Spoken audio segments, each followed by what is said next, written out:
سلام عرض ادب، امیدوارم که حالتون خوب باشه.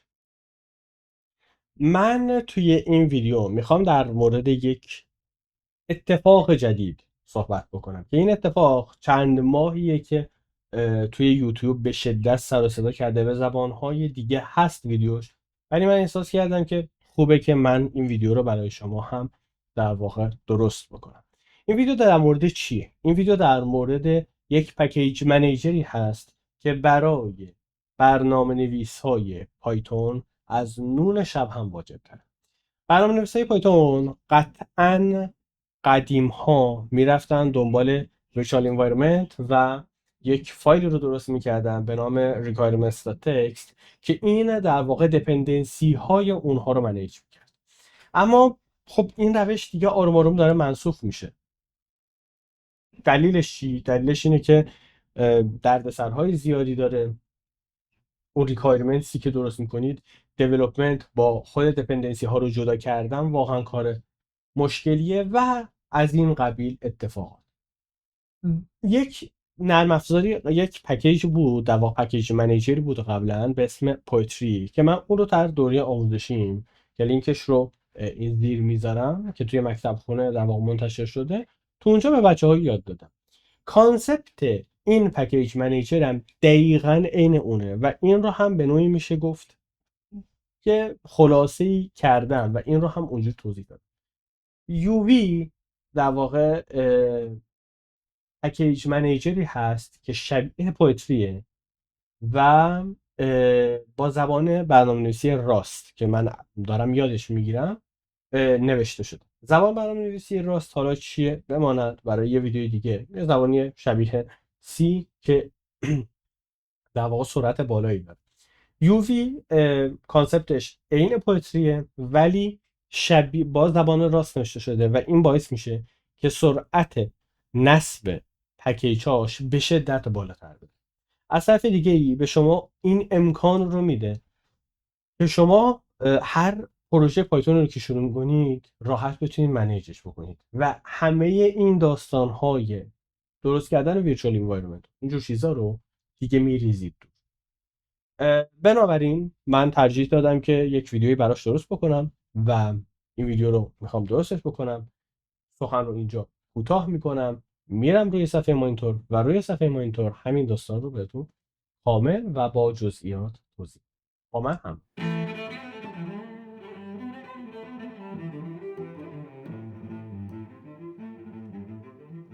خب همونطور که گفتم بچه، یکی از بزرگترین ایرادای پایتون دیولپر ها اینه که اینا انگار بلد نیستن دپندنسی منیجر بکنن. یعنی چی؟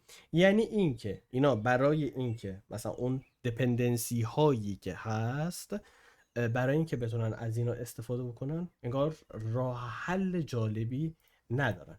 پس برای این کار ما میایم از یک در واقع روشی استفاده میکنیم که این روش توسط در واقع الان شرکت های بزرگ هم استفاده میشه. بیا من یه خلاصه کلی رو بهتون بگم. ببینید، اگر قبل از هر چیزی ویدیوی پای ام و من رو ندیدید و در واقع تو اون توضیحاتی که در مورد استفاده ورژن های در واقع پایتون بهتون توضیح دادم رو ندیدید، حتما برید این ویدیو رو ببینید، چون خیلی خیلی مهمه که لینکش رو همین پایین میذارم و هم در کنار تصویر دارید میبینید. اما بریم ببینیم که ما در گذشته چجوری استفاده میکردیم از پایتون و الان چجوری استفاده میکنیم. خب فرض کنیم من اگر برم داخل دیو و من توی اینجا یک پروژه رو درست میکنم، اسم پروژم رو میذارم فرض کنیم مثلا وب اپ و در وب اپ هم که در واقع اینجاست، اینجا هم میبینید وب اپ هم من میام چیکار میکنم؟ میگم که خب فرض کنیم که ما قبل از هر چیزی وقتی وارد میشدیم ما یک ورژنی از پایتون رو اینجا سوار میکنیم، یعنی ورژن 3 و 11 رو من اینجا سوار میکنم. اوکی، بعد از اینکه این ورژن 3 و 11 رو سوار کردم، یعنی میگم این باشه، میگم پایتون من باید از چه چیزی استفاده کنه؟ از ماژول VN استفاده بکنه برای درست کردن یک چیزی به نام مثلا .env یا .vn. این اسم دیگه هر چی که دوست داریم میتونید بذارید. ما یه دونه ویرچوال انوایرمنت درست میکردیم. چرا این ویرچوال انوایرمنت رو درست میکردیم؟ برای اینکه اون دپندنسی هایی که لازم داشتیم، اون لایبرری هایی که لازم داشتیم رو بریزیم توی این. و من میام اینجا میگم سورس بکن از داخل وی ام. بچا من داخل ویندوز نیستم، داخل لینوکس هم ها، به خاطر همین از سورس استفاده میکنم. ویندوز شرایطش فرق میکنه. بین و اکتیویت این رو میزنم و این اکتیو شد. من اگر الان پیپ لیست بزنم میبینیم که ما اینجا در واقع ورژن در واقع پیپمون ورژن 22 هست. من این رو دستورش رو میزنم آپگرید بشه. بهتون میخوام یه چیز رو نشون بدم. میخوام نشون بدم که ببینید من درسته که از ورژن 3.11 استفاده میکنم. الان من اگر پیپ لیست بزنم ورژن پایتون من هست در واقع 25. درسته ورژن پیپ من هست 25. در حالی که من اگر اینجا ترمینال رو باز کنم خب و برم داخل اصلا همون فولدر یعنی دیو و وب اپ و اینجا من بزنم پیپ لیست، اگر اینجا رو نگاه بکنید ورژن هست 22. چرا ورژن 22؟ خب ما الان آپگرید کردیم که دلیلش اینه که ویرچوال انوایرمنت فعال نشده. ما چون توی ویرچوال انوایرمنت این رو فعال کردیم. بین و اکتیویت من بزنم، اگر اکتیویت الان من بزنم پیپ لیست برای من میاره که آره ورژن تو 25 چون الان اینجا ویرچوال انوایرمنت ما اکتیو شده. خب حالا این ویرچوال انوایرمنت رو اکتیو میکردم و بعدش میگفتن که خب دیگه پیپ مثلا اینستال بکنیم چه چیزی رو، فرض کنیم دیگه نامپای رو اینستال میکنیم، ریکوست رو اینستال میکنیم، ریکوست فلاسک رو مثلا اضافه میکنم، فرض کنیم پایمونگو رو اضافه میکنم، پایمونگو رو اضافه میکنم و حالا پانداز رو اضافه میکنم، شاید لازم داشته باشیم چه بدونم یه همچین چیزایی رو. من اینا رو مثلا نصب میکنم. خب اینا برای اینکه نصب بشه آن پایمونگو اینجوری نوشته نمیشه. بذارم ببینم پایمونگو، نمیدونم پایمونگو چه جوری نوشته میشه. بذارین این باشه. بذارم مثلا BS4 رو نصب بکنیم دیگه، بیوتیفول سوپ 4 رو نصب بکنیم. به اونم نوشتنش یادم نیست، فکر کنم بیوتیفول سوپ باید بنویسم. حالا مهم نیست، صرفا هدف اینه که یه سری چیزا رو نصب بکنیم. ما اینجا این نصب، این فرایند نصب در کجا اتفاق میفته؟ این فرایند نصب در ویرچوال انوایرمنت اتفاق میفته. چرا؟ چون من ویرچوال انوایرمنت درست کردم. برای اینکه شما ویرچوال انوایرمنت بدونید چیه، کافی بزنید ویرچوال انوایرمنت ان و پایتون.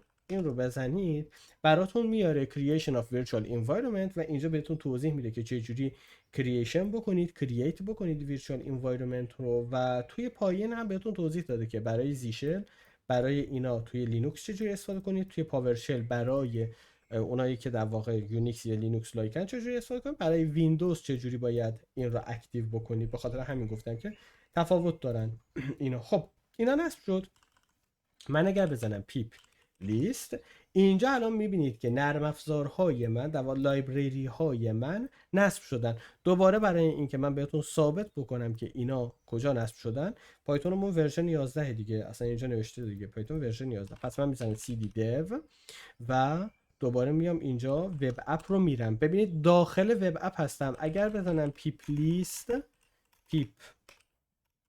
لیست اگر این رو بزنم باز همون دوتا رو میاره. این پیپ اصلی خود پایتون منه، یعنی ربطی به فولدری که توش دارید نیست. چرا؟ چون اینجا یه دونه اگر بزنم lsa اینجا یه دونه vn درست کرده و هر لایبرری که لازمه اینجا نصب کرده. حالا مردم میومدن چیکار میکردن؟ مردم میومدن بعد از اینکه برنامهشون تمام میشد میزدن پیپ فریز و بعدش میگفتن که این رو بزن به داخل یک فایلی با نام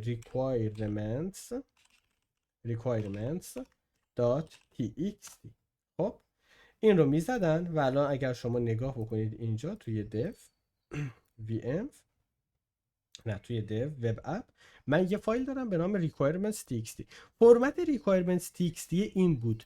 میگه که الان شما به هر کسی که میخواید میتونید این رو ارائه بدید و اون استفاده کنه. من دیاکتیو میکنم، دیاکتیویت میکنم ویرچوال انوایرمنت هم رو. الان من توی دیگه ویرچوال انوایرمنت هم نیستم. میام از پایتون، یعنی به پایتون میگم که یک ویرچوال انوایرمنت دیگه ای برای من درست بکن به اسم my env. خب الان ما دیگه نیازی نیست که مثلا بدونیم اون کاربر چی نصب کرده. اون کاربری که دیولپری که در واقع برنامه رو درست کرده به من یه دونه فایل میده با نام requirements.txt. من میام یه در واقع فضا برای خودم درست میکنم، میزنم سورس، توی my env bin activate این رو میزنم پیپ لیست، داخلش رو نگاه بکنید. بعد میزنم پیپ اینستال، اصلا آپگریدش هم میکنم که تفاوت داشته باشه با اون اصلیه.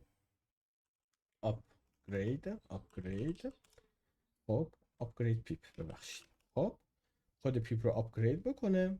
الان ورژن 25 رو برای من نصب خواهد کرد. بسیار عالی. و الان میزنم پیپ اینستال. من الان میخوام این فایل رو، هر چیزی که داخل این فایل هست رو، اونا رو اینستال بکنم. میگم r و requirements.txt. این requirements.txt رو که بزنم میره هر چیزی که داخل این فایل هست رو پیدا میکنه و میاد برای من نصب میکنه و من هم در محیطم این دپندنسی ها رو دارم. این روشی بود که ما قدیم ها استفاده میکردیم، همچنان هم استفاده میکنم. روش معتبریه، روش خوبیه، ولی روش های بهتری هم هست. اون روش های بهتر چیه؟ اون روش های بهتر خب یکیش استفاده از پویتریه، یکیش استفاده از یوویه. من توی این ویدیو میخوام در مورد یووی صحبت بکنم باهاتون، ولی توی یک ویدیوی دیگه در مورد پویتری هم باهاتون صحبت میکنم. پویتری و یووی عین همن. خب فقط تفاوتی که دارن، یووی خیلی سریع‌تره. حتی اینجا هم نوشته که یووی مثلا اینجوریه، پویتری اینجوریه و الی آخر. خب بریم ببینیم که این داستان یووی و پویتری چیه، چجوری اصلا از اینو باید نصب کنیم. من برای اینستالیشن کافی بیام توی بخش اینستال و اینجا مک او اس یا ویندوز هر کدوم که هستید، من توی لینوکسم، اینو کپی میکنم. خب خیلی راحت میام توی سیستم عاملم، فرقی هم نمیکنه تو هر فولدری هم باشید، این رو فقط بزنید برای شما میاد یووی رو دانلود میکنه و یووی رو نصب میکنه. حتی میگه که توی لوکال بین بعد برای شما پس شد، شما میتونید خیلی راحت این کار رو انجام بدید و شما میتونید این کار رو هم بزنید. یعنی من باید این کار رو بزنم. خب دیگه تموم شد. خب الان ما یووی داریم روی سیستممون، خیلی هم عالی. این یووی چیه؟ ببینید بچه ها، شما زمانی که لازمه پروژکت منیجمنت بکنید، کافیه که شما بزن به جای من وب اپ میام از یه چیز دیگه استفاده میکنم، دیاکتیوم میکنم، دیاکتیویتم میکنم. خب که مطمئن باشم که توی محیط اصلیم. اوکی آره تو محیط اصلی هم. و ورژن پایتون من اینجا ورژن پایتون 3.9 بچه ها. یعنی من اگر پایتون بزنم پایتون 3.9 هم. پس من میرم یک فولدر رو برای خودم درست کنم، یا اصلا فولدر هم درست نمی کنم، لازم نیست که. من میام یووی میزنم، میگم یووی اینیت، یا این کارو میتونم بکنم، یا میتونم برم یک میک دایرکتوری بکنم. خب توی اون میک دایرکتوری بزنم وب اپ مثلا خط تیره یووی. اوکی من وارد وب اپ یووی میشم و بعدش میام اینجا چی میکنم، میگم یووی اینیت. من یووی اینیت که بزنم، یووی رو نداری؟ چرا؟ نگو، الان که نصب کردیم که این یووی رو. خب سخت نیست که ما یک بار ترمینالمون رو ریستارت میکنیم. چجوری؟ میزنیم source dot bash rc و اگر من بزنم یووی، اصولا باید یووی رو بیاره برای من. اوکیه ls. خب من میرم توی dev وب اپ یووی و اگر اینجا یووی بزنم باید بیاره برای من. درسته یووی اینیت میزنم. یووی اینیت که زدم، ببینید در داخل وب یووی اپ یک پروژه رو ایجاد کرد. بریم ببینیم که در داخل این پروژه چیه. من اوپن فولدر میزنم، برم توی اینجا، بعد توی dev و وب یووی رو برای خودم باز میکنم. اگر من بیام توی این فولدر، اگر بیام توی این فولدر میبینم که یه دونه گیت ایگنور گذاشته برام، یه دونه پایتون ورژن گذاشته، پایتون ورژن 3.9 گذاشته، چون ما به ورژن 3.9 درستش کردیم. یه مین دات پای گذاشته، یه پای پروژکت تو ام ال گذاشته و یک ریدمی گذاشته، یه فایل ریدمی گذاشته. خب آقا یه سوال، اگر من می‌خواستم با پایتون ورژن 3.11 درست بکنم چی؟ شما میتونید خیلی راحت بیاد اینجا رو 3.11 بکنید، یا اینکه بیاید عقب. من همه نه اینا فعلا چیز نمی‌کنم. یه میک دایرکتوری میکنم، میک دایرکتوری وب اپ یووی الان میزنم 3.11، میخوام با 3.11 اینا درست کنم. میرم توی وب اپ یووی 3.11. خب میام اینجا، اولین کاری که میکنم میزنم پای انو لوکال و 3.11. اوکی اینو که بزنم، الان من بزنم UV init برای من اون رو درست میکنه و من اگر وارد الان اون محیط بشم، خب اصولا نباید از من هی پسورد بخواد ولی مهم نیست. الان اینجا وارد این بشم از ورژن 3.11 استفاده میکنه. حالا این فایل چیه؟ این چه چیزی رو داره؟ ببینید اینجا شما یه چیز دارید به نام پروژکت منیجمنت. خب این پروژکت منیجمنت خیلی چیز قشنگیه. چرا؟ چون دپندنسی های شما رو اینجا میذاره. شما یه دسکریپشنی برای پروژهتون مینویسید و الی آخر. یادتونه توی پیپ چه چیزایی رو نصب کردیم؟ سخت نیست که من میزنم آر پیپ اینستال، بعد نامپای رو بزنم، اینو میاره برامون.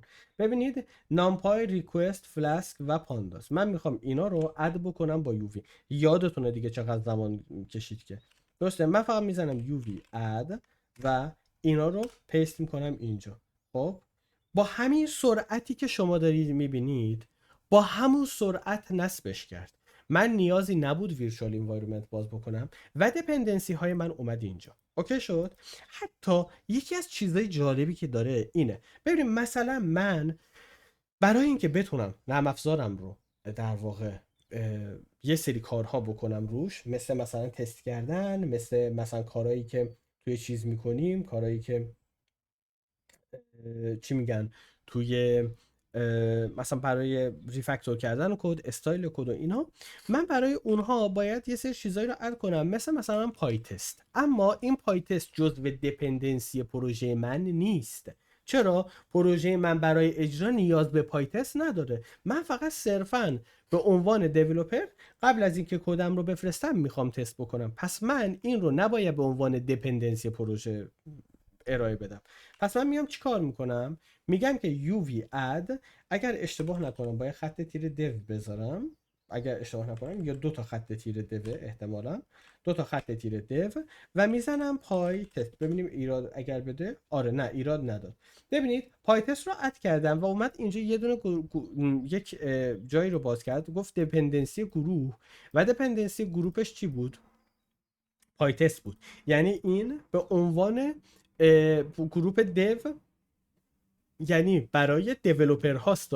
آقا این برای مثلا یوزر نیست. پس شما میتونید هر چیز رو که دوست دارید اد بکنید. مای پای رو اد بکنید، شما میتونید راف رو مثلا اضافه بکنید، بلک رو مثلا اضافه میکنم، فلیک 8 رو اضافه میکنم. امیدوارم که بدونید اینا چیه. همه اینا رو اضافه میکنم، سرعت نصبش رو میبینید و اینم در واقع اینجا توی بخش دیو که توی دپندنسی دیومون رفتن اینا.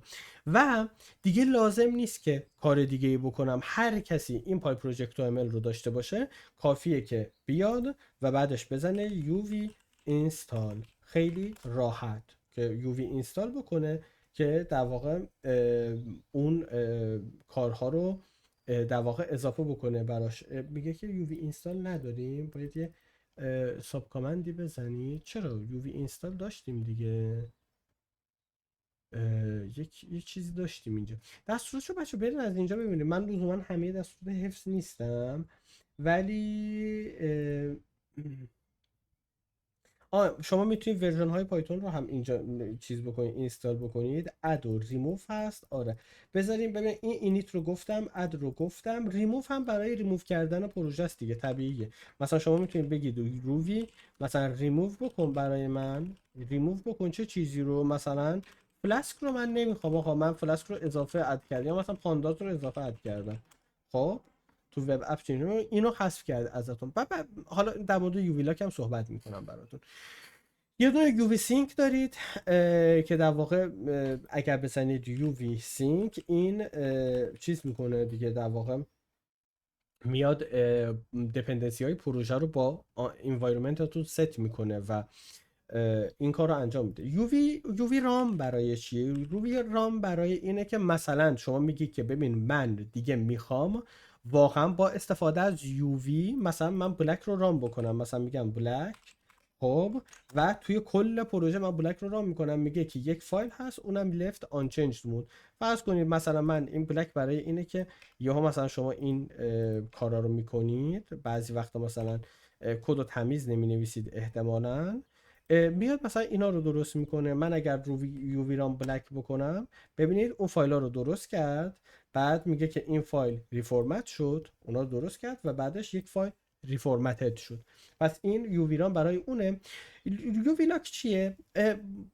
این پایپ در واقع شما یووی رو که میزنید یک فایلی براتون درست میکنه به اسم یووی لاک و اینجا هم معمولا براتون باید بنویسه، حالا این ننوشته نمیدونم چرا، می نویسه که چون پویتری می نویسه ولی یووی نمی نویسه که شما نباید این فایل رو عوض بکنید. چرا؟ چون این فایل در واقع مختصات و در واقع اون اطلاعاتی که لازم هست برای پکیج ها میره از اونجا برمیداره. میگه ببین من این پکیج رو رفتم مثلا از اینجا برداشتم فلان ورژنه و الی آخر.